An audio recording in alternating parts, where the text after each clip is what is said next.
These are your best friends, Danielle and Michelle, from the Between Us Girls podcast. And you're listening to Is This Adulting?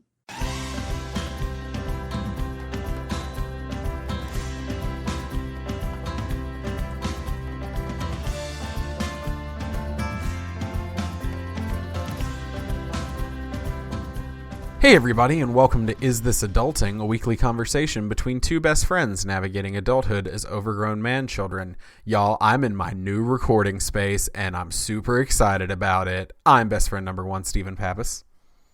And I'm your little sleepy baby boy, nap time baby, Christopher. Okay, no, that's not fair, because I am sleepy too, and I turned it on to do the to do the intro, so you gotta wake up. You gotta come back. Sleepy. I'm in my little not little. That's making it sound raunchy when that's not what I'm intending. I'm in my warm little sweat. I keep saying little. Why say little? They're big old sweatpants, and I'm just so sleepy. It's just been one of those days. I'm rocking these sweatpants right here. I All understand. Right. We need to. I got an idea. Okay. Ooh. I mean, I already knew what I wanted to talk about here. Oh, hold on. Well, no, it's not that. This is to. 1 second. No, just ruin everything I've ever wanted to do. Ooh. I think I know how to wake us up. Are you ready? I'm so ready. Let's get it started in here.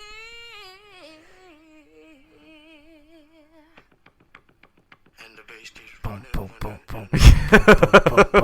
Okay, all right, we're gonna get sued. Woo! Oh, you're awake now.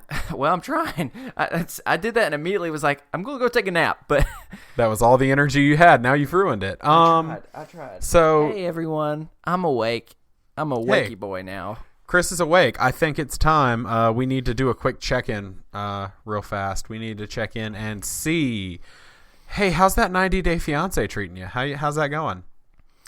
We completed season 4, which is the season that we talked about, which I don't know if we made it clear enough, because I had a few friends that decided to also watch, and they were like, none of these people you're talking about are on the season.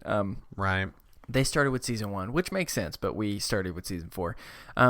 So we completed that and now have moved on to season 1. And so you're going back and continue the trek. We will. I have completed season 4 and have moved on to Happily Ever After.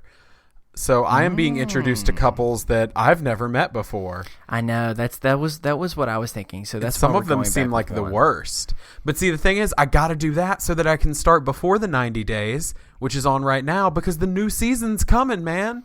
I know. We've only got like 6 weeks to catch up. What has Lainey done to us? For those of you who are first-time listeners, last week... Hi, welcome to Is This Adulting? It's a mental health comedy podcast. Last week, we had Lainey Hobbs from True Crime Fan Club, and we're all just pretending on. And she introduced us to 90 Day Fiancé, and Chris now and I we can't hate stop her. Watching. I used to have hobbies. I used to be a calligraphist. That's No, not didn't. true. That's true.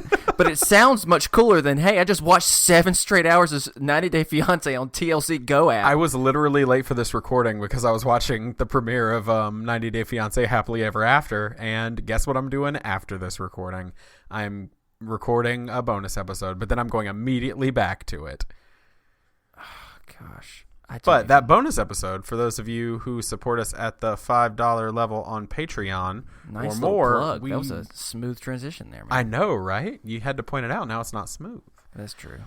No, we will be recording a quick bonus episode because, like I said, every other week they will be out. So by the time you're hearing this, it will be out, and it will be me talking about my experience this past Friday night, seeing Last Podcast on the Left live, and meeting literally my podcast hero and what that was like for me. And thank you. That really means a lot. It was Chris. It was not you, Chris. You're no Marcus Parks, sir. Okay, well, geez, you could just so you can catch that over on Patreon, but we're gonna get rolling with Chris's favorite segment, housekeeping. Yay! So, I think I sounded from like now on, I sounded like a really sad bird. you sounded like Anfisa trying to have emotion. So That's another 90 Day Fiancé reference. We'll yeah, stop sorry. those for We those need who to haven't stop. listened or We need to watched. stop. So maybe from now on, not this episode, but just be thinking about this. I think maybe Carl might need to be involved in housekeeping. Carl, the chimney sweep, who made his appearance on the last episode, because he is a chimney sweep, and that can tie in with housekeeping. Oh, that is true. So it just Should you we just keep be it housekeeping, or should we say chimney cleaning? no that- housekeeping. Yeah. Well, first we want to say thanks to Danielle and Michelle from the Between Us Girls podcast for the audio drop at the beginning of the episode.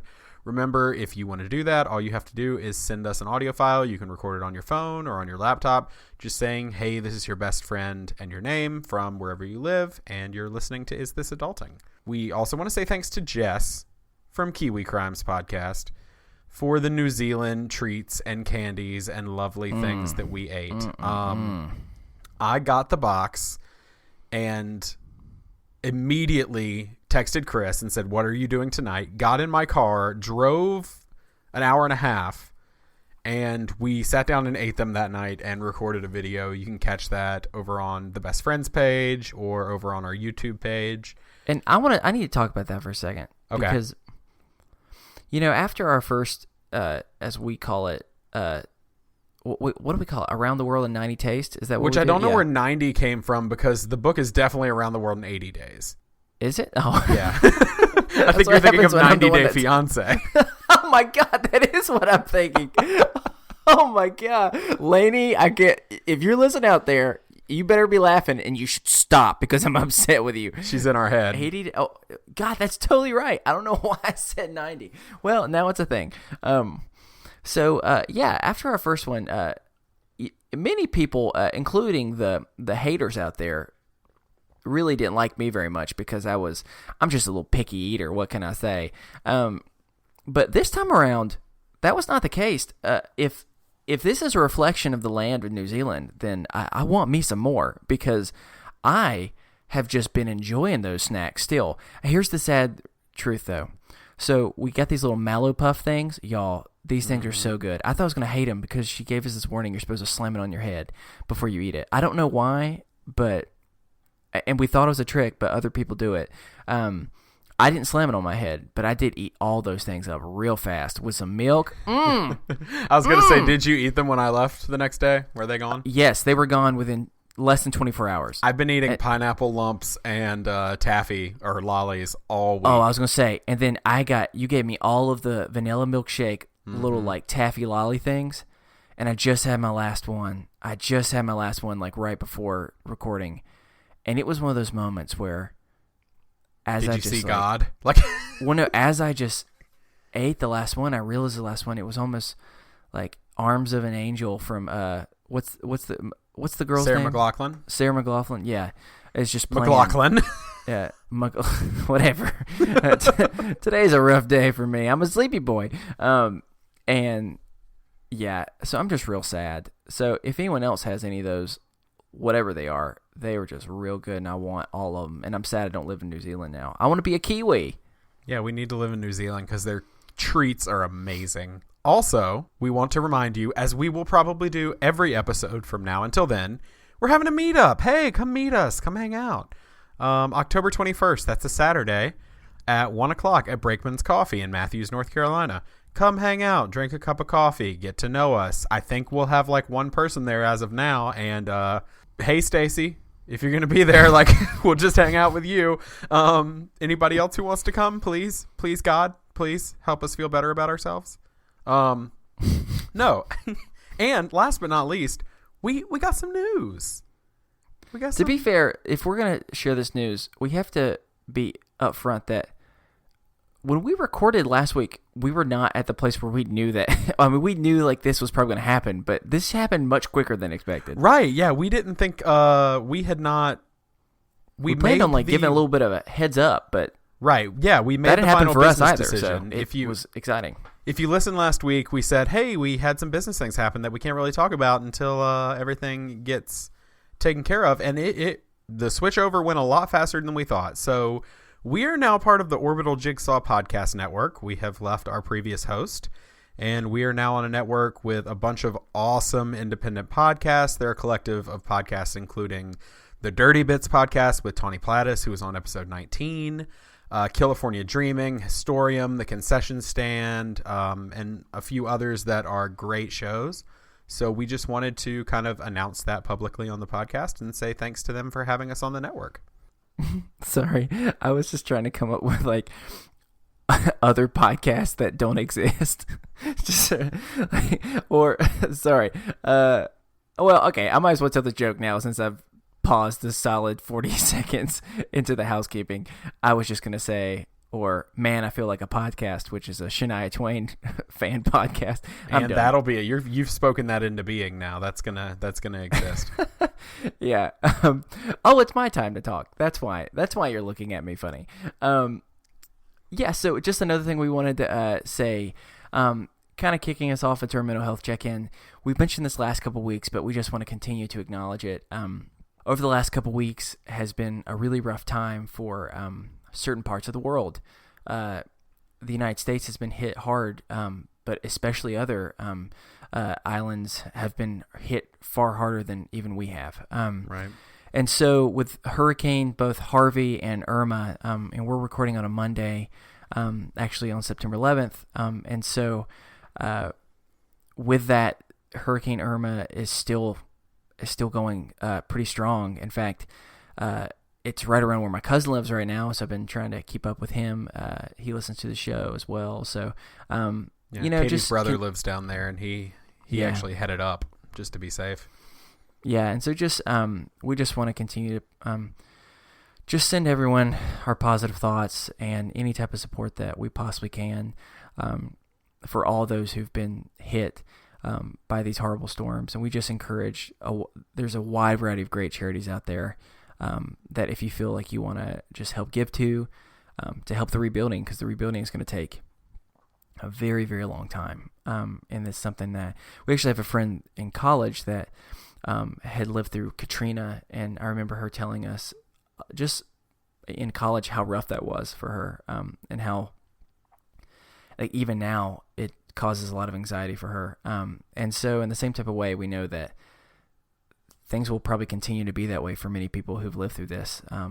And sadly for those who've lost their lives in whatever country it is, we just want to especially make sure that their families and friends are being sent love just over the next, especially couple weeks, but far more than that.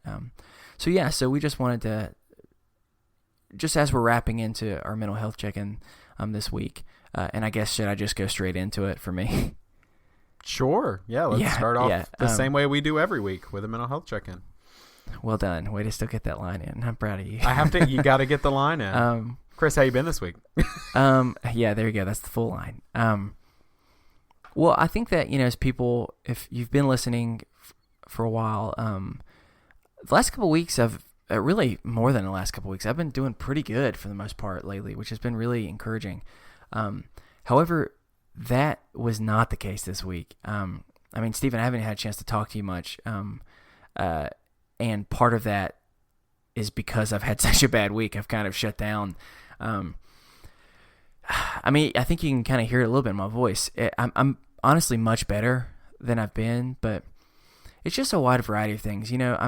I shared a little bit last week where in my job, I'm newer, and with that, sometimes you're going to start having a lot of self-doubt anytime you're doing something new.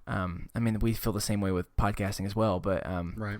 But especially in this situation, and things have just been extra slow lately for my job. And when you have more time, some people think, "Oh, that's great. I wish I had more time."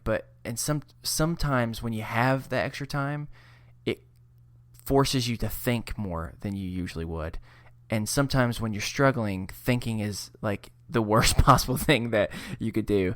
And it just starts building up a lot of really rough things in your head. And so I just had a really rough, pretty much like Friday and Saturday in particular, this weekend. It just sucked, man. And the part that really was unfortunate was I spent a lot of time with friends and family this weekend, and it wasn't really fixing it at first. And a lot of times when you're able to be surrounded by people that you love, that kind of can make you start feeling a little bit better, but it wasn't doing it, and it really, really sucked. But luckily, I was able to get like a really, really long night of sleep, and I don't know if that's what reset me or what. I mean, I'm not 100%, but I'm definitely feeling much better, and I was able to at least have Sunday as a refreshing day in my weekend, which was just enjoyable since I'd had such a rough last couple days before that, and so I wouldn't say by any means I'm back to feeling A-okay. I still have had some rough times, and it doesn't help when you look at the news and you see just like town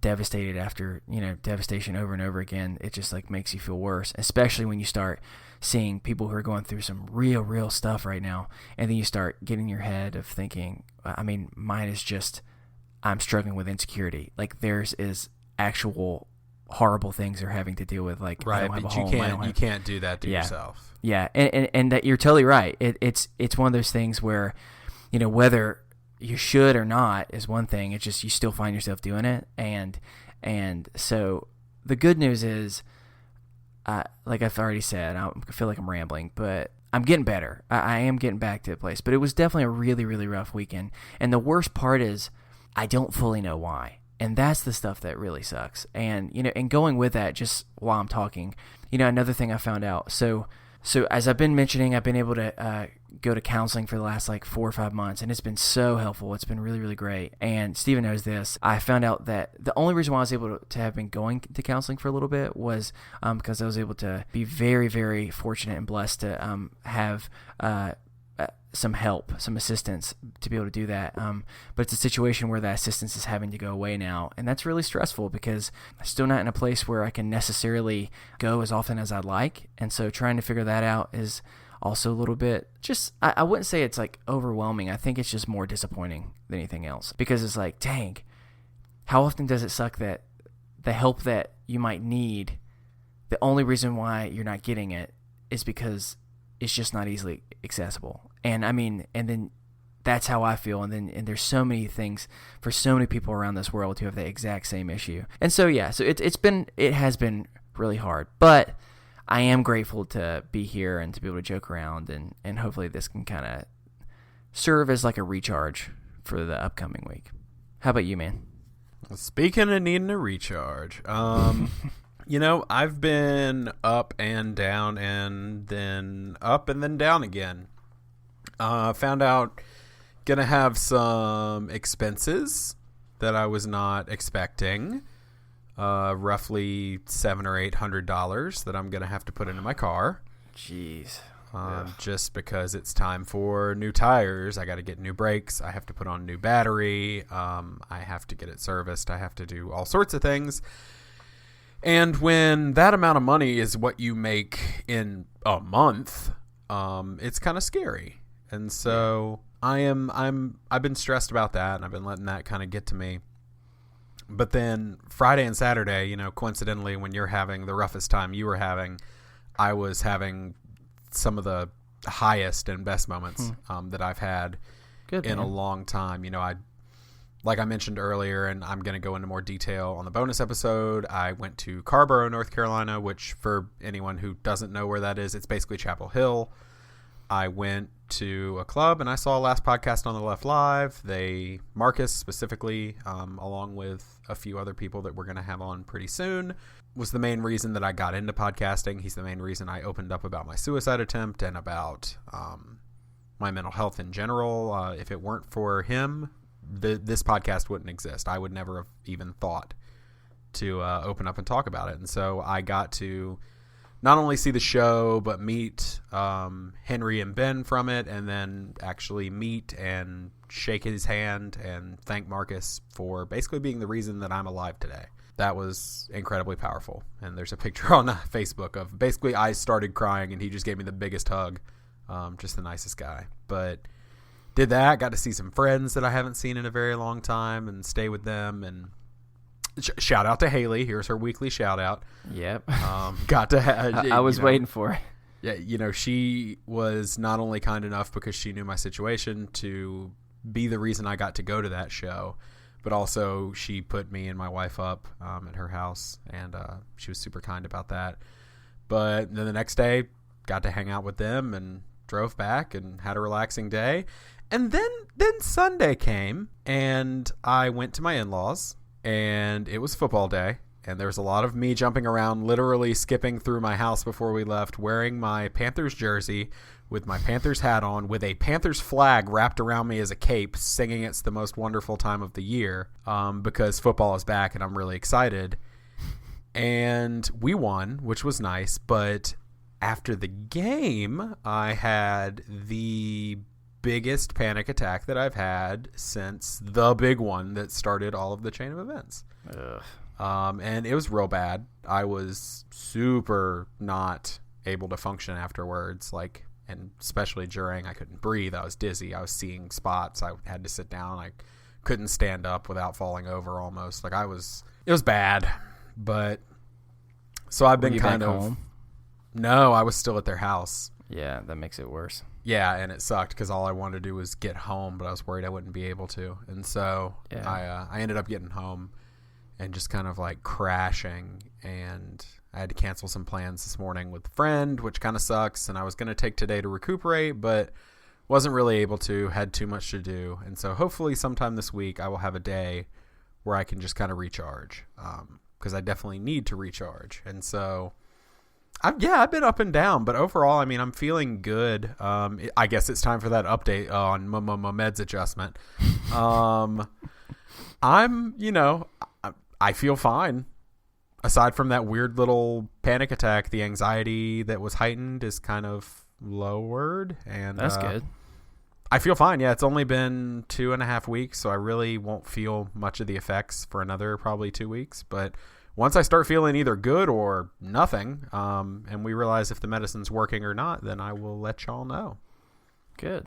But as always, if you have a mental health check-in you'd like to share or an idea of how we can encourage you throughout the week, I'll remind you, just like every week, we're not professionals, but you can email us over at isthisadultingpod@gmail.com or join the Best Friends group on Facebook and drop a line in there and say, hey, I'm having a real bad day, or hey, I'm having a great day. This happened today. And there's a bunch of people in there that are more than happy to share life with you and keep on rolling. So, and I'll edit this out.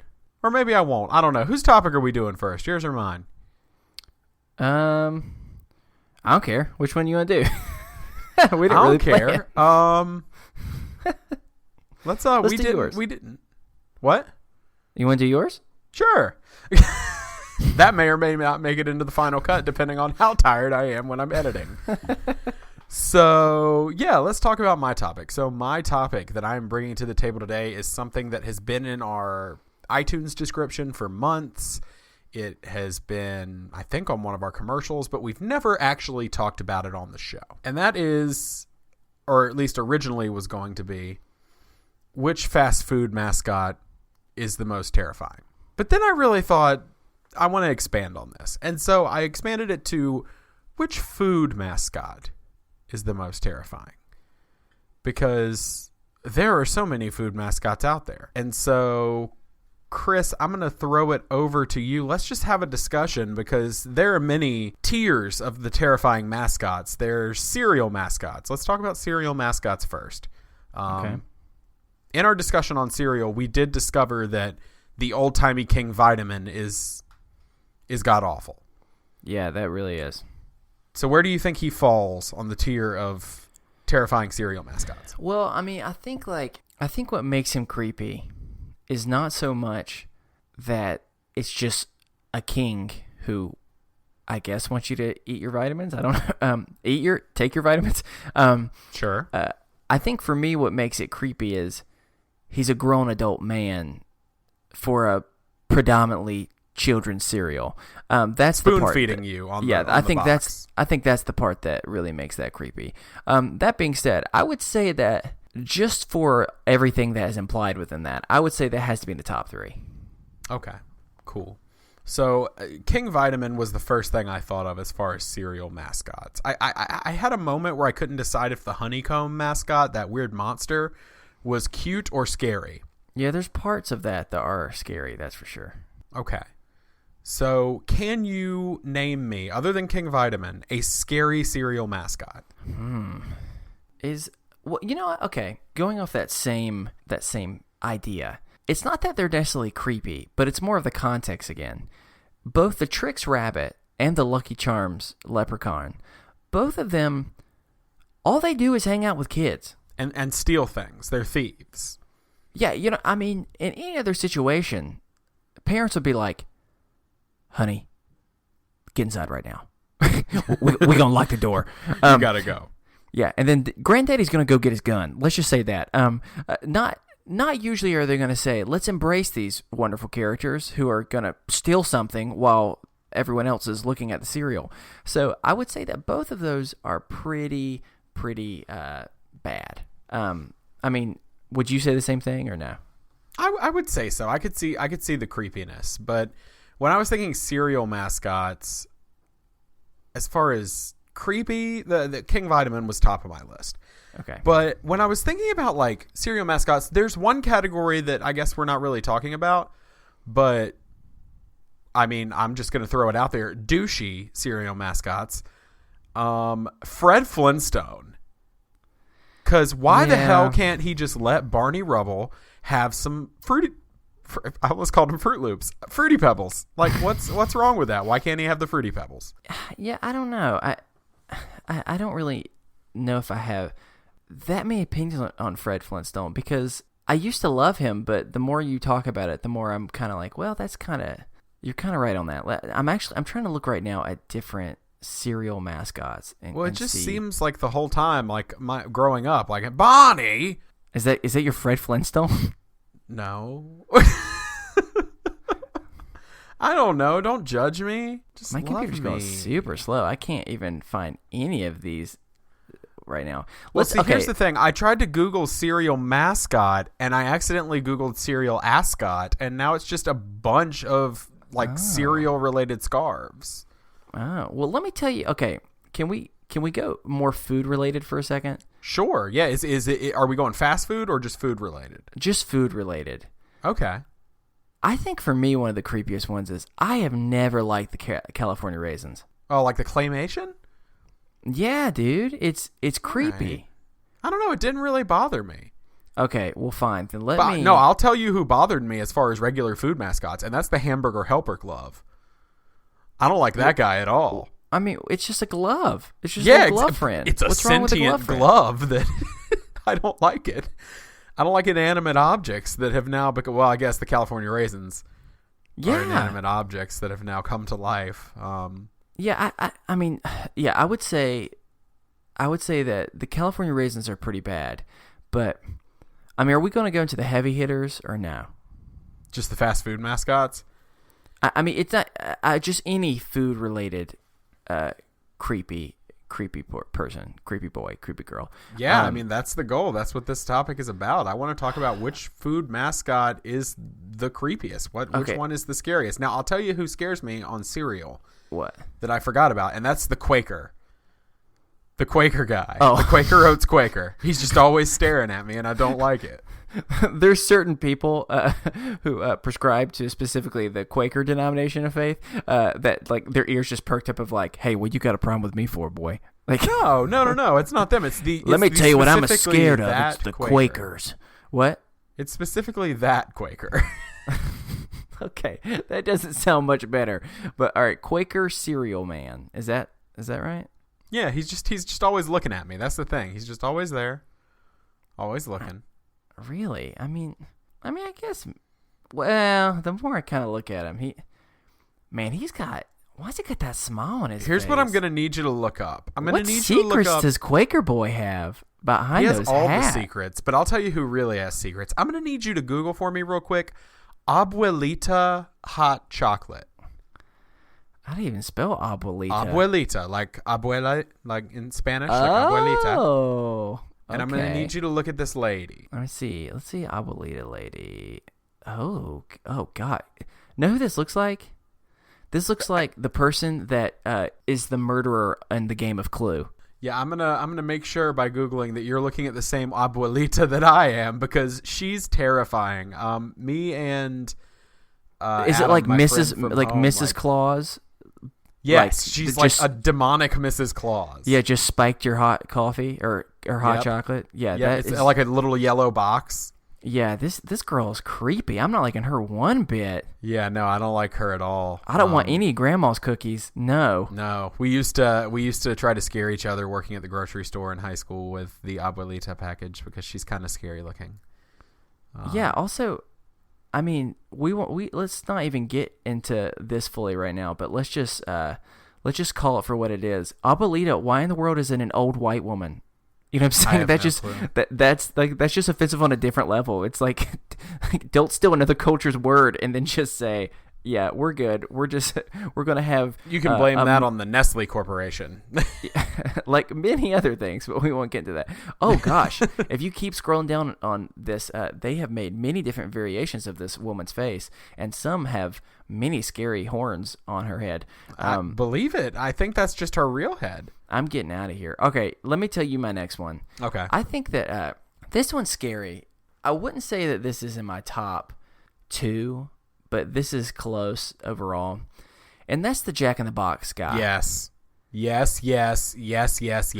I mean, y'all, it's just a human body with a big old snowman head. It's and like a clown hat. Like he's terrifying. And it's tilted. What? Like, this is the part that bothers me. Like, if you look at it, the clown hat is not ever on straight. It's dramatically put to the side. And you're thinking, okay, that's not how gravity works, Jack. Don't even do that to me right now. And he's got those lifeless blue eyes. I know that is not a combination that you usually hear when someone says, oh, I hate those lifeless blue eyes. But this is just 2 blue dots. And you're like, what's behind that, dude? I don't know. Jack in the Box for me, actually, the more I look at it, the more I really can't look at it. It's really, really creepy. Yeah, he's up there for me. Well, see, the thing is, like, fast food mascots, I would argue the majority of them are creepy. Yeah, I mean, well, if you think about it, the Burger King King. Okay, well, they the have this- Burger they King have this- King he might be number 1. No, he's not number 1. No, the Burger no. King himself is not number. Are you saying what? Who? Ronald McDonald? Because dear God. Wait, hold on. Let's go back first. Okay, Burger King King. That's hard to say very fast. The Burger King. I mean, the Burger King would be creepy, barely, if it wasn't for all those commercials where they have the Burger King, like, peeking outside your window, like, just always right there when you're not expecting him. Like, that's what makes him so creepy. Like, by himself, he's not that bad. However, Ronald McDonald, even the nicest versions of him, are still the type of guy that you wouldn't want to be really within 8 feet of. That's true. I mean, Ronald McDonald is terrifying, but even the nicest versions. But can we talk about, do you remember old school Ronald McDonald? Now, this was before either of our times, but I'm talking Yes, like I know what you're clown talking about. stripes with the cup on his nose. When it was the creepiest. Yeah, the very John Wayne Gacy-esque looking clown. See, that's how in the world is he less creepy than the Burger King? All right, the Burger King is up there. Can I give you some runner-ups I found when I was digging through? Because you're winning me over. I was gonna say the Burger King, but Ronald McDonald he's terrifying.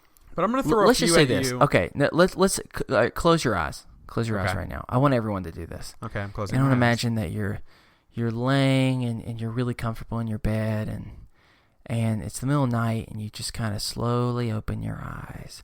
And now, first imagine the Burger King there. Okay, That's pretty scary, right? it's pretty scary. But close your eyes again. You don't have to look at him anymore. Just close your eyes, Steven. Now open them one more time. And imagine Ronald freaking McDonald. That's Which true. one of them is more likely to have a knife made out of chicken nugget? Well, I'm not scared of a knife made out of chicken nugget. If it's old and it's hard and hollow, not hollow. I mean, that's pretty much just a chicken nugget.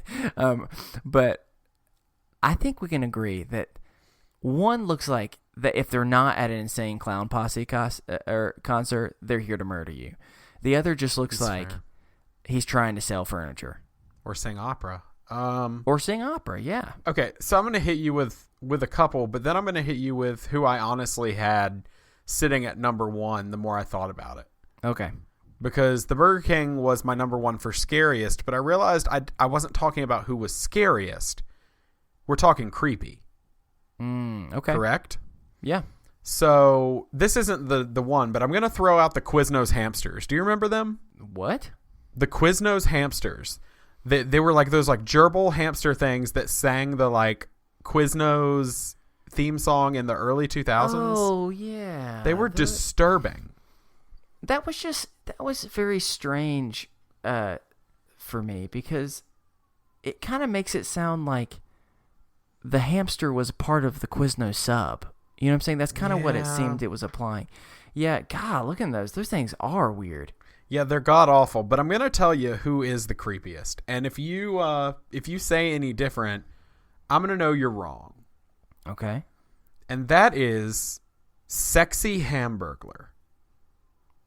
Because hold on. No. Don't Google it. I'm going to send you the exact picture that I want to send you. Okay.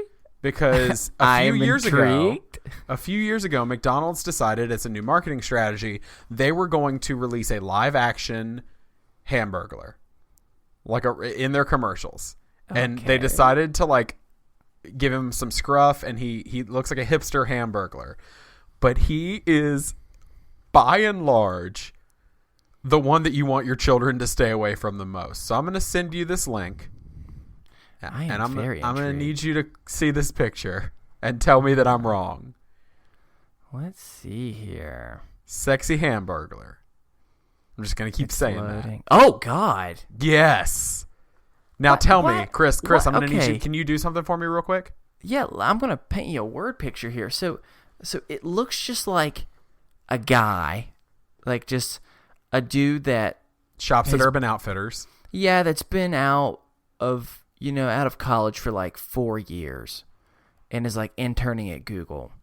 And he's got his little fedora hamburger hat on with just A domino creepy, mask. Yeah, creepy little what'd you say, mask?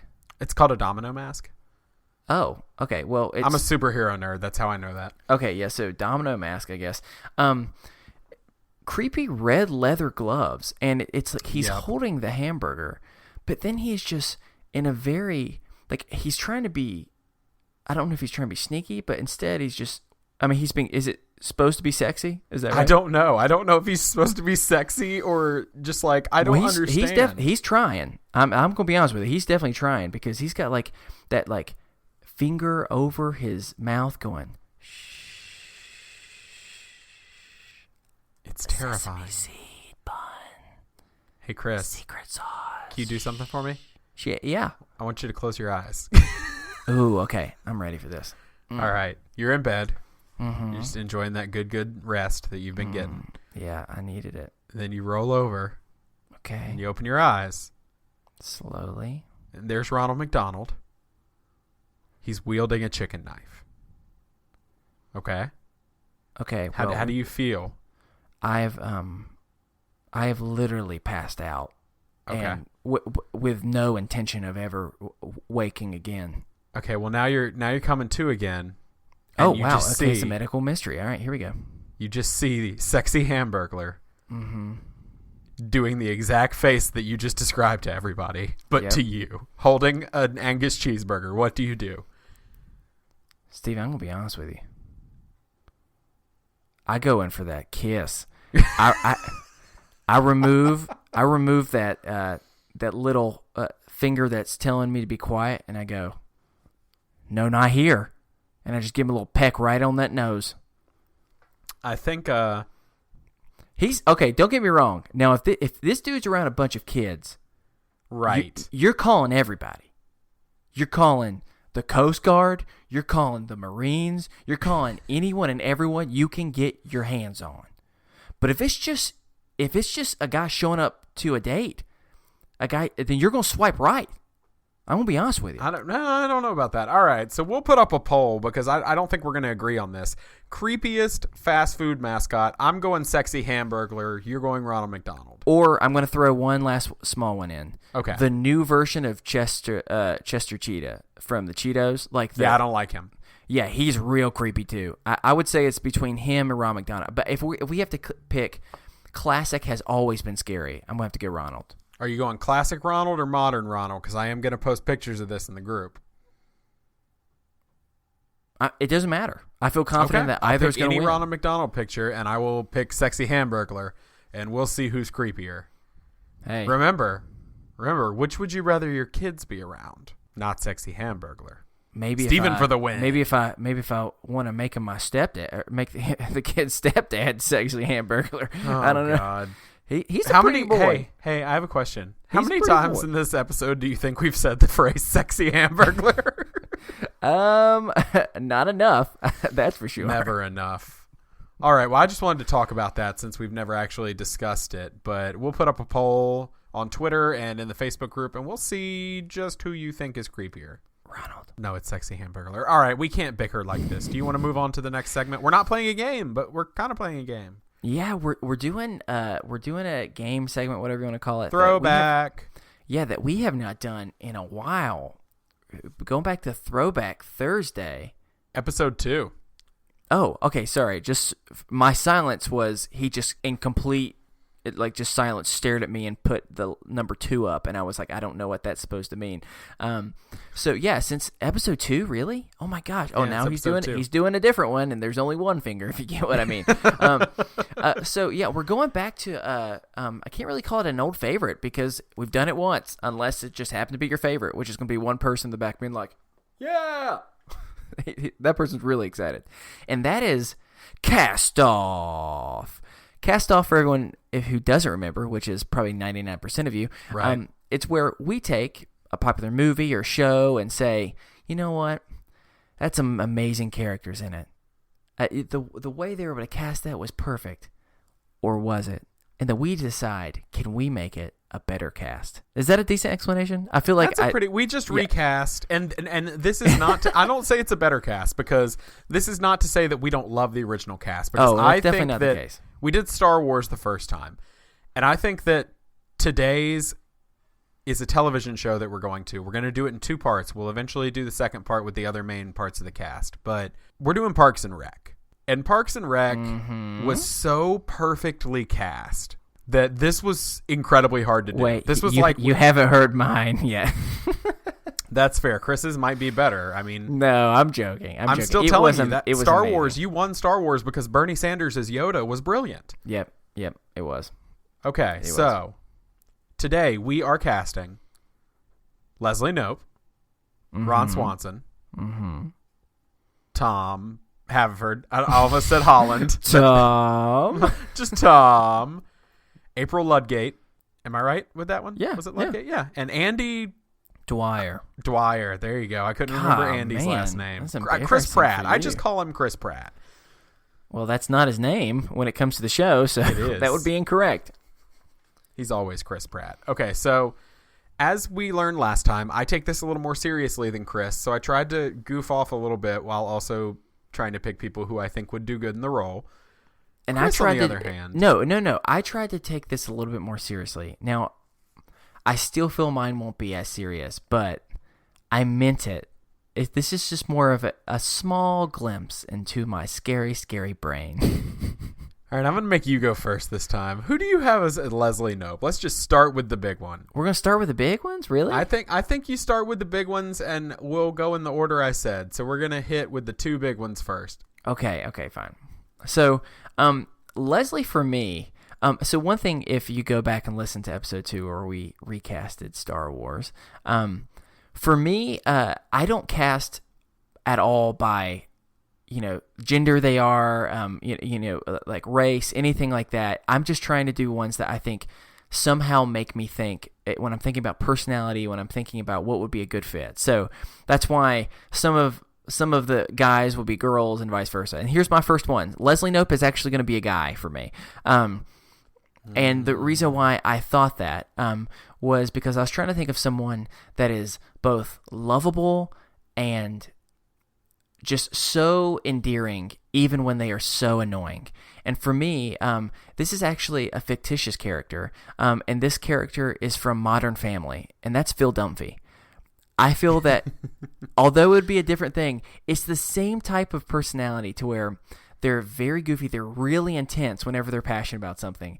And I get the same feeling watching him on Modern Family as I do whenever I watch Leslie, of just, man, it would be so great to have someone like them in their life, in my life, because they just love so hard, but they do everything else really, really intense too, for good and for bad. So see, that's not that crazy, right? No, it's not. And I actually, you're going to laugh at this, almost did Ty Burrell, who plays Phil Dunphy, as Leslie, but this isn't me being like, you screwed up. No, but for me, so much of that show hinges on the fact that it is about a strong female lead. Mm-hmm. And so for me, I was like, I'm gonna keep that role female, because so much of that character is like, if you did that character as like not a feminist, definitely, as a man, I think it would be a very different show. Sure. But to be fair, true to the character, Phil is very feminist. That is also true. So but I agree with you. So I struggle with that one, but it's just because it was more of just because they're so lovable and have similar personalities. That's why I went with him. All right. So how about you? For me, Leslie Knope, I went younger than Amy Poehler by a little bit. I picked Alison Brie. So for those of you that don't know Alison Brie was Annie on Community, and she is the star of the Netflix show Glow. I could see that. She's a fantastic actress, and she can do the chipper, fun, silly, ridiculous, as far as season 1 and 2 of Parks and Rec, kind of the ditzier, because I read an article and the producer said, yeah, we made her ditzier in the beginning and then decided to change that for Amy Poehler's character. But she can play that really well while also being just so endearing and hilarious. And so for me, I was trying to think about it, and I was like, it's got to be somebody similar. And so yeah, I could see that. Yeah, I thought Alison Brie could do a good job. Sure, that makes sense. Well, how about All you? right. You start with Ron this time.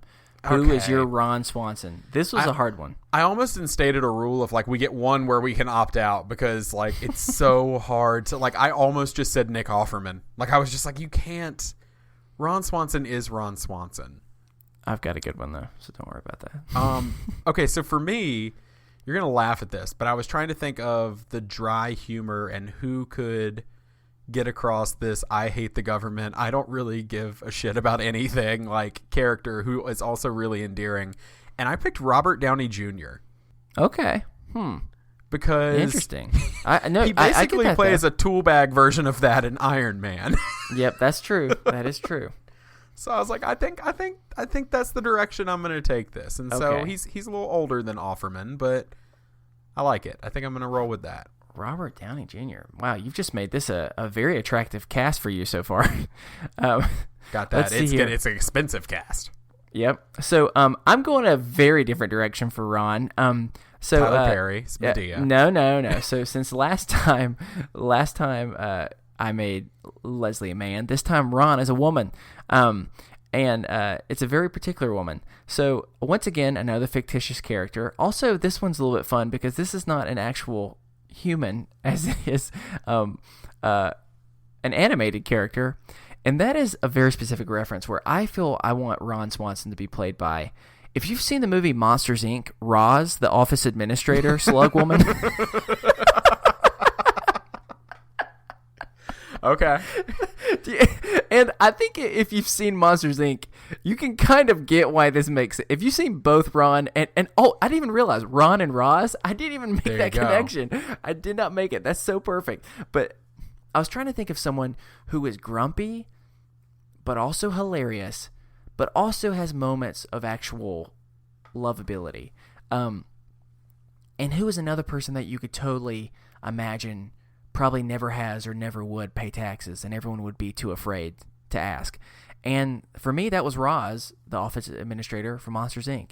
So I felt pretty good about that one, actually, because it's hard to recast Ron Swanson, but I may have found one, and that's Roz Swanson. That's a good one. All right. So who's your first pick for Tom? Okay.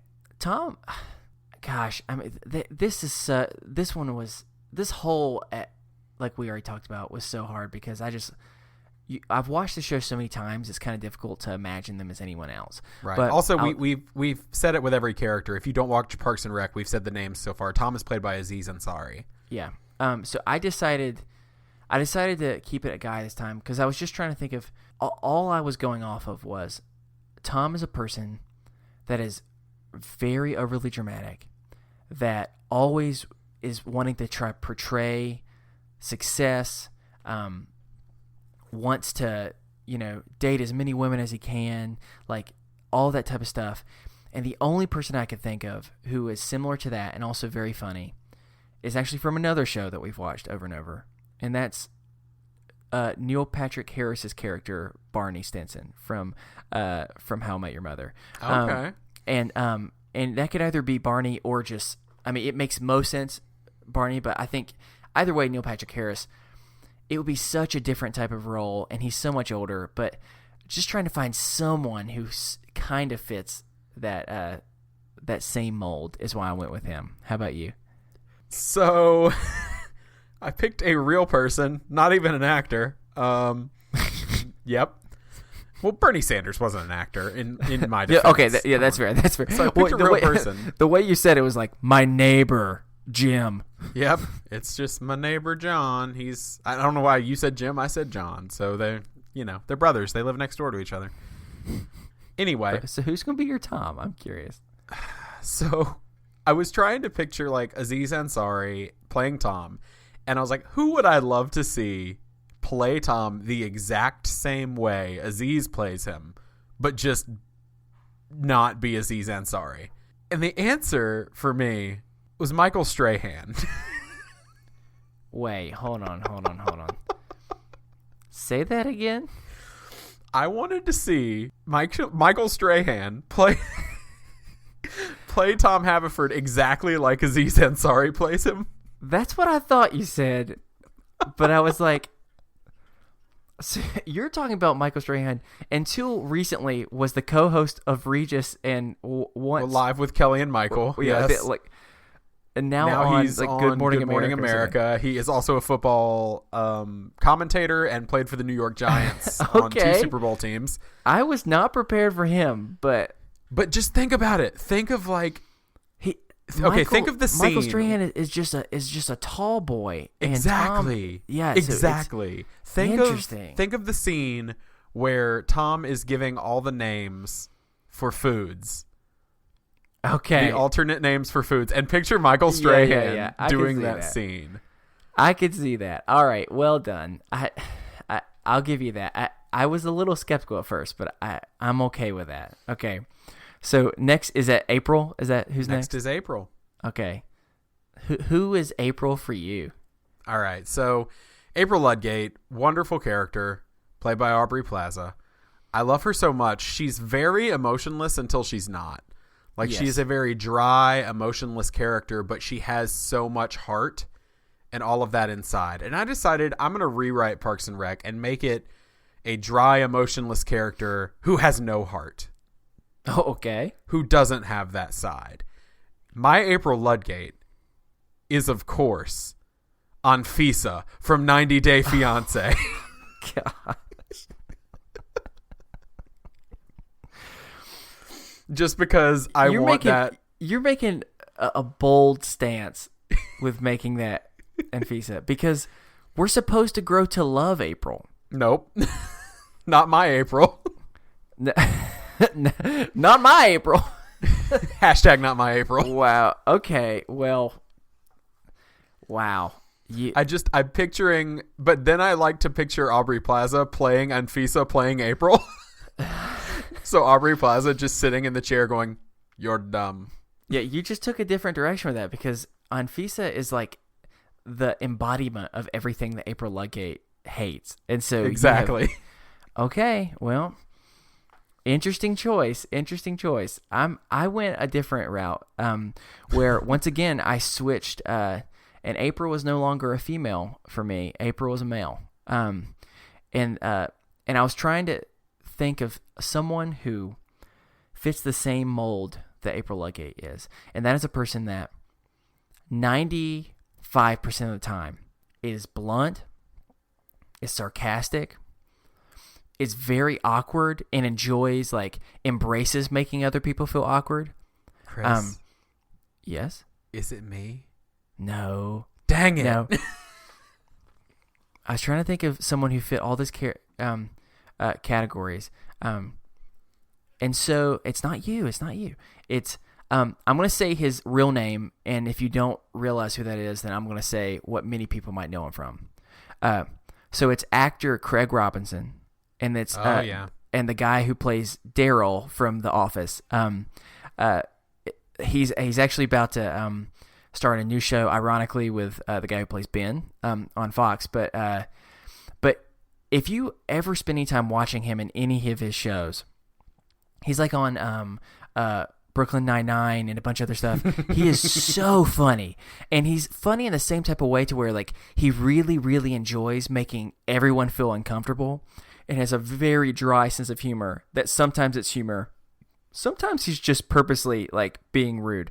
And it just made me think of that's how I described it. Started describing their personality type, and then tried to think of who came to my head.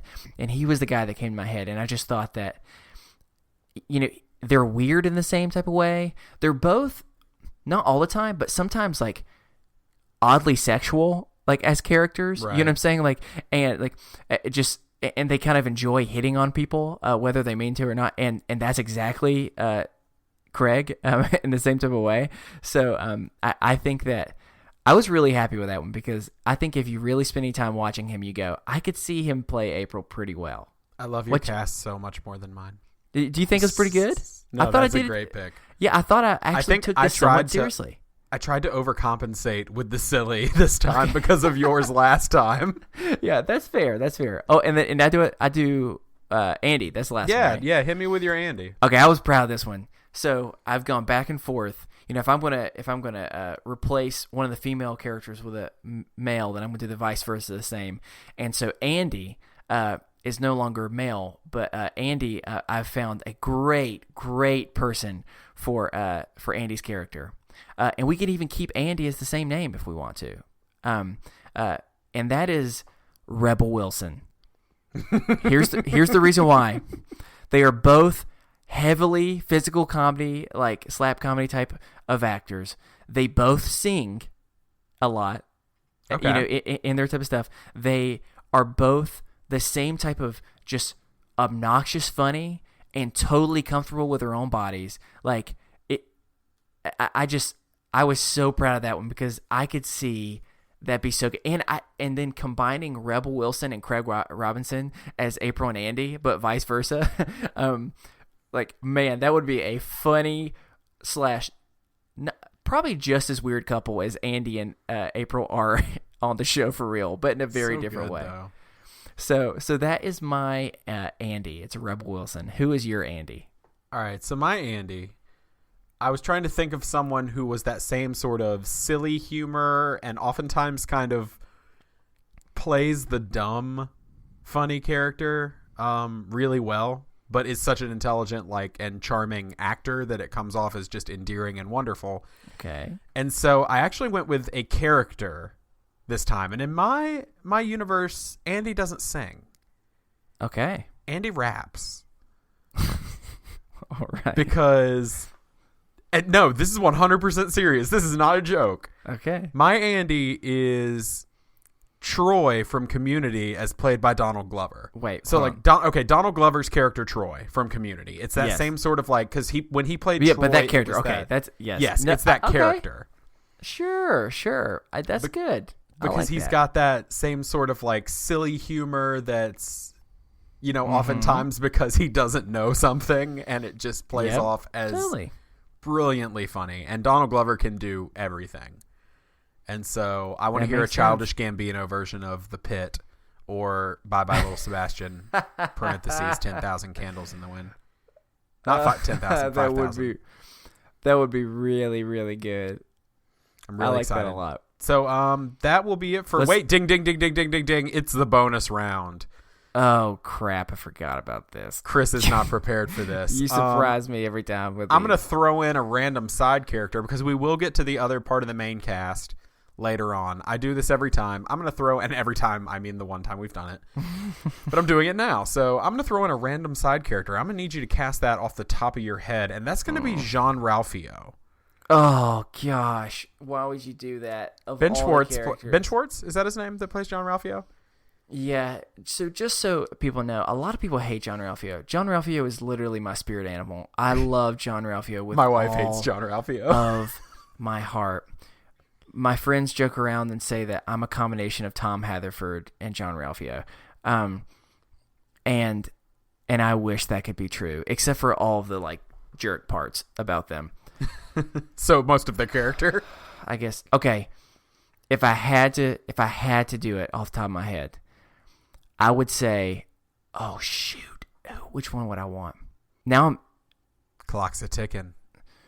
All right, I'm gonna go back and forth, but I think I'm gonna go with Kate McKinnon from Saturday Night Live. She could do that. I think that she could do that very, very well. Again, I'm switching from it's Jane Ralphio, I guess now, but I think that she's just as weird. She does some of the same type of singing things that they're just as dramatic as each other. I think Kate McKinnon, if I had to guess, would be my Jean-Ralphio. I also picked, because I knew about it ahead of time. Of course. I also picked an SNL actor. Really? I did. I picked Bobby Moynihan. Oh, because I would love to see Bobby one. Moynihan do some of the stuff that Jean-Ralphio does. That would be a good one. And I'm picturing I like both of those. I want them to be Jean-Ralphio and Mona Lisa. Oh my God, they'd be so good together. That would be great. Because I'm picturing him doing like the basically that character he plays on SNL on Weekend Update, where he's the like informant. Yep. They're like, so did you hear about this? Yep. Like I'm picturing him playing that character, but playing Jean-Ralphio, and I love it. Okay, now I like that. I think that we made a pretty good Mona Lisa and Jean-Ralphio thing. I love it. Tag team. That was great. All right, well then that's what we have to do. We now are going to have to put it on Facebook, on Twitter, everywhere. Who cast it better? You know, we're going to go straight from like the People magazine who wore it better, but who cast it better? Is it Chris or Steven? Let's list our new cast one more time for everyone. Steven, me or you first? I'll let you go first. Okay, I'll start with Leslie Knope. It's now going to be Phil Dunphy from Modern Family as Leslie Knope. Then for Ron Swanson, we're going to switch it up to Roz Swanson. Roz, the office administrator slug from Monsters, Inc. If you don't remember, look it up. Then you'll be like, that was spot on. Next is Tom Haverford, which is played by Neil Patrick Harris's character Barney from How I Met Your Mother. Then we go into April Ludgate, which is Craig Robinson, a.k.a. Daryl the Foreman from The Office or a wide variety of other things. If you look him up, you'll remember him. And then finally, Andy Dwyer is Rebel Wilson. And I think that's self-explanatory. Steven, who's your cast? My cast would be, here's the losing cast, y'all. It is Leslie Knope is Allison Brie from Community and Glow fame. Ron Swanson is Robert Downey Jr., no explanation needed. Everyone knows him. My Tom Haverford is the very proportionally different than Tom Haverford, Michael Strahan. April's going to be Anfisa from 90 Day Fiancé. Oh, God. And Andy is Troy, Donald Glover's character from Community. Oh, gosh. So we'll put that stuff up online. Vote. Share it. Maybe other people will be willing to listen to our horrible or great recasting, depending on who you ask. And, yeah, please do it. Yay. All right, Chris, it's time for your topic. Okay, so this is a fun idea that I just want to, we'll see how that works. So I love going on Reddit. I don't know if anyone knows what Reddit is, but if you don't, it's how do you explain Reddit, man? It's just like an online community. It's like an online posting board, like a bulletin board, basically. Yeah, of just all types of stuff, forums, and I've heard of it before, but I'm totally going to give all the credit to a friend of ours that listens, very dear friend of mine, Kelsey. She totally is addicted to Reddit, and she got me hooked on it. And so thank you so much, Kelsey. I'm not taking credit for it because it was without you, this would never have been possible. And so the thing about Reddit is there's an online forum pretty much for anything. Right. And one of the ones, subreddits, and one of the ones that actually Kelsey turned me on to was a thing called Shower Thoughts. And what's funny about it is it's just quick little thoughts. Sometimes they're deep, sometimes they're not. Just funny things where people have just kind of thought. Maybe they're actually in the shower, maybe not. But I just wanted to run through a bunch of ones that I found. And let's just talk about each one. You know, it might be a minute long, 30 seconds. It might be like 5 minutes, 10 minutes, depending on how long it goes. So let's just see what some people are thinking on Reddit right now and see how we feel about it. Are you ready, Steven? I'm so ready. I actually read Shower Thoughts sometimes, so. Do you? Perfect. Yeah. Well, here's his first one, and I'm just going to read it, and then you and me get to, I know we're going to vent on this, and I'm excited. Okay. The world would be a lot easier if all medium t-shirts were the same size. Thank you, whoever put that into the atmosphere, because let me just explain something right now.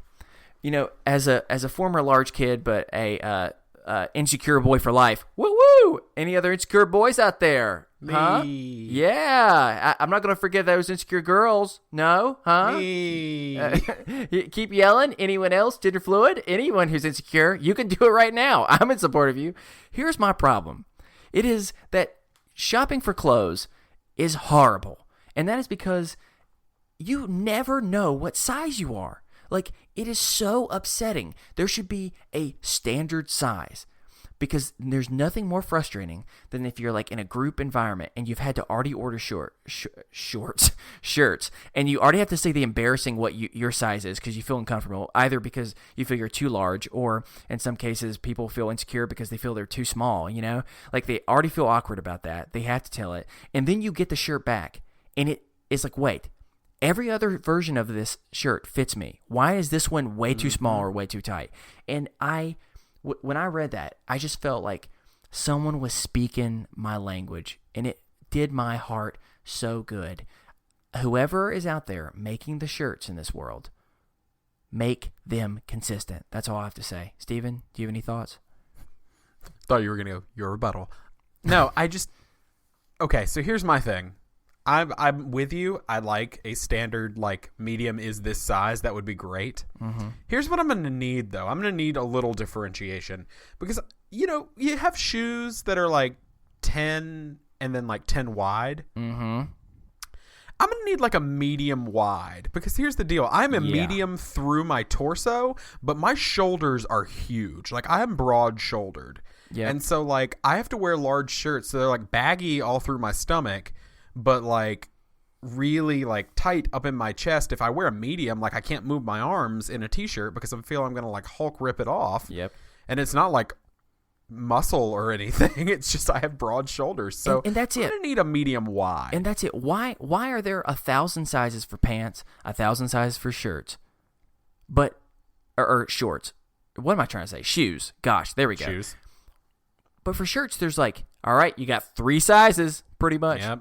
And it just upsets me so much. So that's my that's the first, not my first shower thought. That's the first shower thought going on Reddit. Let's keep it going. This one is simple, but man, is it deep. Are you ready? I'm so ready. When you empty your vacuum cleaner, you yourself become a vacuum cleaner. And like, I read that and I was like, dang, I never thought about that before. It's brilliant. Which came first, the vacuum cleaner or the cleaner of the vacuum? All right, here's the next one. And this is like a rant, but I'm kind of down with it. This person is hating on Quidditch from Harry Potter. Ready? Whoa. So listen to this. This has got a good point though. It says, Quidditch is such a pay-to-win sport. Wow, Harry Potter is good at it. Yeah, it's because he has a Nimbus 2000 and a Firebolt. It's because they're able to spend a bunch of money on it. And I've never thought about it. It's like, that's the truth, though. It's, you know, there's some people who are way more skilled than Harry Potter, but he just happens to have the most expensive, fast broom. Do you feel the same way? I guess. But, like, I mean, if you read those books, it's not like his Firebolt and his Nimbus 2000. Is it a 2000 or 3000? 2000. This is 2000. Okay. It's not like the Nimbus and the Firebolt are like blowing people away though, because like it's still like close almost every time. So like That's more for dramatic effect, though. yeah, no, I know, but I don't know. I guess. Quidditch, it's a rich man sport. That's what the shower thought is saying, and I'm kind of down with it. All right, next up. I feel way more polite texting a friend that I've just pulled up to their house instead of ringing their doorbell. Yes. And it's like, whoa. You know, how crazy is that?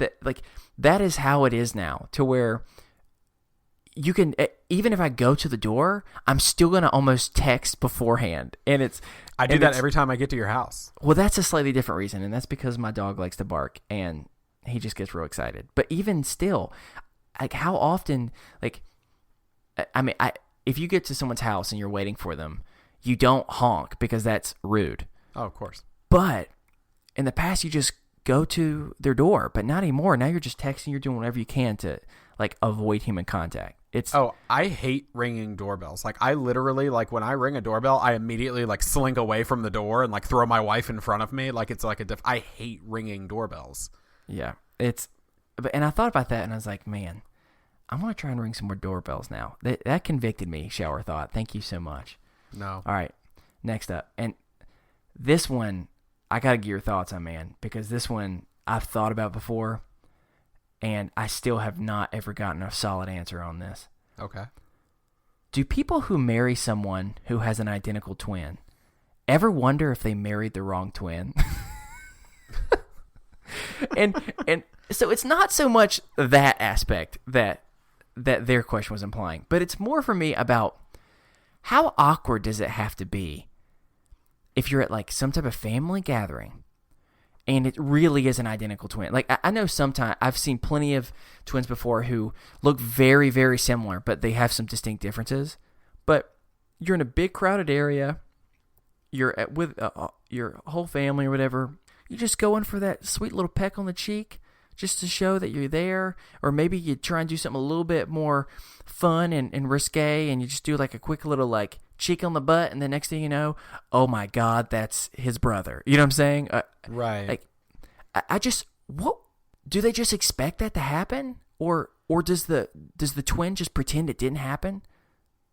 I don't know. I'm trying so hard not to reference Matt and Ala from 90 Day Fiance. Yeah, that's true. Married an identical twin. Matt was a twin. But he was no. They didn't look identical though. They looked very right. similar, but well, not technically, identical. my dad and my uncle were twins, That is true. but they look nothing alike. So it's just like. But I'm talking about straight up identical twins. Well, here's my solution. If that's the case, and you're really, really, really worried about it, got to get that face tattoo. Wait, you or the twin has to get the No, face the tattoo? twin. They get the face tattoo and go, oh no! Your spouse gets the face I did this tattoo. wrong. Your spouse gets a face tattoo, and then you just know. You're just like, oh, hey, there's my Tyson spouse, and that is who that is, and then the other's the twin. There you go. If you're that worried about it, face tattoo. Or, you know, this part, okay, maybe I'm just getting a little bit I just weird. realized you're essentially branding your property, like your spouse, like as property, and that's terrible. Never mind. What if you're just sitting there and you're just like, man, my spouse is so dang cute. Look at them. Look at how fly they looking. And then all of a sudden, you realize that's not your spouse. Your spouse is on the toilet right now, going number 2. And while he's on the toilet going number 2, you're looking at his brother. That stresses me out, man. Like, I mean, I'm being honest with you. I don't know what I would do in that moment. Like, do you just bear that deep inside of you so that the spouse never finds out? Well, the thing is, if they're an identical twin, I think they're going to understand, like, or is hey, it cute? I find you attractive, so clearly I find your twin attractive, like not in a weird incestuous way, just like if I find one of you attractive, clearly the other one, it's automatically like, okay, yeah, I'm like, it still gotta be strange though to be like, God, you're so attractive, and so is your brother. But okay, sorry, that was our shower thought. We'll keep going. Next up, let's see here. This is a different direction. This is more serious. People always stress the importance of first impressions, yet the majority of my friends are far from who I thought they were initially. Ain't that the truth? no, for real. I feel most of my friends hated me. In fact, some of my friends hated me. I know for a fact they did because they've told me they disliked me a lot when I first met them. Yeah, I've had plenty of people that didn't like me when they first met me that like me now, or at least pretend to like me now. So, do you ever wonder if there are people that like just from like a first impression did the equivalent of like with a podcast where you listen the first 2 minutes, you're like, nah, I'm good, and you just and like there are people I know that for a fact are there were. super close to you or could be super close to you that you never meet just because they never gave you the time of day, or vice versa, you never gave them the time of day. No, I've done that. I've done that. I mean, that's kind of a shitty thing to say, I feel like, but I've had moments where I've met somebody, I've been like, no, thank you. Like, and I've made assumptions about them and kind of push it off, you know? Totally. It was just something where I read that and I was like, that's so true. And it really kind of made me think for a minute. It's like, man, that's a shower thought that's taking it out of the shower and really like putting it in the real world. that right. Sounded, why do I always make everything sound weird? I don't know. All right. So this one, I love this one. This one was really, really good. Okay. So how different would the world be if the first person to ever try eating bread had celiac disease? Not laughing at celiac disease. No. But think about it. I mean, you think so often that like, I don't know if we've ever had this conversation, but I know I've had it with certain people of just, how did we get to the point where we realize that's okay to eat? Especially some of the crazier stuff, you know, like, oh yeah. Like, well, who was the first person that was like, I'm going to pull on these dangly things on a cow and drink whatever comes out, you know? My name's Jebediah. Blah, blah, blah, blah. Sorry, they just motorboated the. Oh God. Sorry to any listeners named Jebediah. For us implying that you would motorboat a cow. Look, Ma, some chewy straws. Oh God. Oh my God, I've lost control. I've lost control of Chris, y'all. Okay, I'm sorry. All right, I'm back. So, but no, for real, like, you know? Or no, here's the thing that really makes me wonder. What person was able to risk finding the correct mushrooms to eat? You know what I'm saying? Right. It's well, like, I mean, they probably had a good time if they... well, I mean, yeah, and then some people did have a good time. That's true. And so it goes back to this. What if the first person who tried bread just hated it and or just felt incredibly sick afterwards, and it just made them feel bad? And, you know, this is not all making light of that. It's more of just... Right, we all thought bread was poison then. It's just like a real, like... I mean, I read that and honestly had like a 5-minute just... Whoa. I don't know if I could go without bread. You know what I'm saying? Yeah, it's one of those questions that you get, like, who was the first person to look at a chicken and be like, I'm going to eat the next thing that comes out of that thing's ass. And then they ate an egg, like, you know, and then like, or... Children, Steven, children. Yeah, I'm sorry. Children don't eat things that come out of people's don't listen to this. Cover your children's ears, parents. Children, stare directly into the sun. Stare. Burn out all of the bad things you just heard. No, or like one of those, like, why is there a setting on the toaster that burns the toast so horribly bad that no one ever wants to eat it? Or why, when Donald Duck gets out of the shower, does he wrap a towel around himself, but he never wears pants? Okay, sorry, we're getting away from the original. I'm veering question, off the shower thoughts. I'm sorry, but that's just something that really made me think of, like, whoa, what a good question. All right, here's the next one. This one is another one that really made me think. It's a little bit more serious. It says every 30 seconds every 30 seconds that you wait before you leave your house will change the people that you meet or interact with for your entire day. Or at least the commute is what it was talking about. And it was kind of crazy to start thinking. I mean, I think it goes down to a place of, you know, what some people believe in fate, some people don't. You know, there's all these different type of stuff that go into, you know, the people that you meet, the interactions that you have. If we want to get real nerdy, I'm actually going to bring up a nerdy thing. There's the concept of the multiverse or the multiverse. So proud of you. Thank you. And I mean, I think that gets into it, but it is kind of crazy to think of. I think that especially happens when something really bad happens that day. You know, I mean, there's been times where, you know, I've gotten to a wreck or I've witnessed something similar to that, and you're like, you know, 30 seconds different, I may have missed that light. you know, and then I would have, I wouldn't have slowed down and I wouldn't have seen the thing that happened. You know, so it was just like a really like, whoa, what a kind of crazy moment that is. So do you feel the same way? Oh, no, God, yeah, absolutely. It's one of those, like, I remember being a kid and we were riding up this main street in our neighborhood, and we lived at the top of the neighborhood, so we were only like 3 houses down from the main road, and the car in front of us that was pulling out of the neighborhood, they were in front of us going up the road, and we did a 3-point turn, turned around because we had to go back to get something we forgot, and when we got back up there, the car that had been right in front of us had gotten into an accident, like a really bad accident at the top of the neighborhood. And so it's like we may have been involved in that accident if we had been up there. So it's just like, it can change everything. Yeah, and that stuff like provides real anxiety. So with that, we'll do self-care and keep going. All right. Yes. I love this one. So this thought is, you could probably come up with a plot for a horror movie for just about any nursery rhyme if you read it in a menacing voice. So we're going to try it, okay? Okay. We're going to try one real fast. Again, it says you could probably find the plot to any horror movie if you just simply read a children's nursery rhyme in a menacing voice. Close your eyes. It's time to read a nursery rhyme for you, Stephen. Baa, baa, black sheep. Have you any wool? Yes, sir. Yes, sir. 3 bags full. 1 for the master, 1 for the dame, and 1 for the little boy who lives down the lane. Yep. I could see it. Somebody's killing that little boy who lives down the lane. It's scary.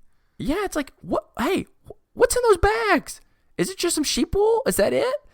I think there's something else. So that's just a fun thing to think about. All right. I'm going through in my head. I'm like, Humpty Dumpty. Yep. Terrifying. Yep. That's another one you got to think about with Humpty Dumpty is they never said that Humpty Dumpty's an egg. So, hey, diddle diddle. Oh, I already had that one. All right. Here's the next shower thought. It's a good thing that we didn't all become what we wanted to as children, or else fire would completely be extinct due to all the firefighters, and the world would have like 7 dentists. Yep. One would be that kid from Rudolph, and that's about it. What did you want to be when you grew up? When I was like little, I wanted to be a chef. Really? Yeah. Huh. I wanted to be a basketball player. What am I doing with my life now? I mean, you can cook, man. I'm not going to be I'm not. You can learn that. There's no way I'm becoming a professional basketball player. I wanted to play baseball too, so I understand that. All right, here's this next one, and it stuck with me. It says, "I'm so proud of my farts when I'm in private, but I'm so ashamed of them in public." Yes. And you know, I used to not be this way. Something about in these last couple of years, in my old age, I've begun to start getting way more like shy about that, and it makes me sad because back when we were living together, I mean, just so everyone's aware, we literally had a conch shell to where when any of us did an especially bad number 2, you would announce it to the entire house using the conch shell, which sounds like the most disgusting college guy thing you could possibly do. It is, because the conch shell sat next to the toilet, and I'm sure the bacteria on that thing. Oh my god. Yeah, I mean, we were dumb, idiots, but it was also really funny because you're just sitting there in your room, and all of a sudden you're like, nice. So yeah, but I just realized I'm so ashamed now. Like whenever you got to fart, man, whenever you have to fart and you're in public and you're in a quiet place, oh, you're holding it in, and it is so painful, and you're just like, don't do it. Don't you do it. And I'm just so, like, what if we lived in a world where everyone just let them out? Yeah, I mean, I wonder how many farts we'd hear a day if people if it was socially acceptable. All right, I'm going to start a campaign. Today is Monday, September 11th, so we're gonna wait since this comes out on Thursday. Going to give people time. Next Monday, what is that? The 18th. The 18th. It's going to be National No Fart, No Shame Day. And everyone, just let your farts out. It doesn't matter what you're doing. It doesn't matter if you're teaching a class. Fart it out. Doesn't matter if you're in the middle of a very serious business conversation. Fart it out. Doesn't matter if you are singing a very important duet that will make you graduate college. Steven, what do you need to do? Probably sing that duet, man. Degrees are important. Actually, that is true. So just wait at least long enough till you finish. So unless you are hitting that high note and then everyone's just like so amazed that you can just and just like let it out at the same time. Oh my gosh. Do the bass note while you're singing the falsetto. That would be beautiful. All right. We're going to keep going. Do you have another shower thought? Because this is all right, this has turned into toilet humor podcast only, real fast. Only two more. Actually, sorry, not two more, one more. And I think this is a great one to end it on. As soon as I saw this, I almost dropped my phone and went, this is the most brilliant thing I've ever heard in my entire life. And here it is. Okay. Dishwashers should be sold with a set of bowls and plates that fit perfectly into its racks. Whoever came up with that idea is a genius. Yes. Because I hate trying to fit things into the dishwasher. I am so bad at it. And I know somewhere right now, my wife is literally like just like both hands up saying amen because she agrees of how bad I am at it. I mean, think how brilliant that would be. You know what I'm saying? Like if every single style made their own type. Honestly, this is what's funny. I'm literally hearing my wife put things in the dishwasher right now as we're talking. I wish she's so struggling. badly. She's psychic. She knows what's going on. Are you good at that or no? Putting things in the dishwasher? I mean, I can physically put things in, but I feel like I'm so bad at playing this horrible game of Tetris every time I try. I mean, yeah, I'm not great at it. But I'm just lazy, so I forget to put stuff in the dishwasher half the time. So. Yeah. Well, so anyone out there, if you want to go in on a new business, that's the business that we're going to have. And that is the conclusion of Shower Thoughts. You can share your shower thoughts if this was a good idea or not. If we don't want to ever do it again, you just let me know.